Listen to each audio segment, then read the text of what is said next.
Yule mjelasi akafunguliwa, vifungo vyake vikamwachia, yale mapepo yakamwachia.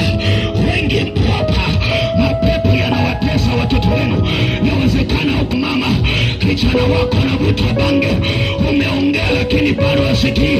Yuko Yesu anayekausha kiu ya bange, yuko Yesu anayekausha kiu ya pombe, yuko Yesu anayekausha kiu ya zinaa. Tunamleta mahali hapa. Tunazo siku 5 za moto. Wafungwa waliofungwa watakwenda kufunguliwa kwa jina la Yesu, watakwenda kuponya kwa jina la Yesu, kwa sababu Yesu ana uwezo, anazo nguvu, anayo mamlaka, na yuko mahali hapa kutenda, na yuko mahali hapa kutenda. Biblia yangu inaniambia kwamba walikuwako na mwanamke mmoja ambaye ametokwa na tabu miaka 12. Sikiliza nikwambie, miaka 12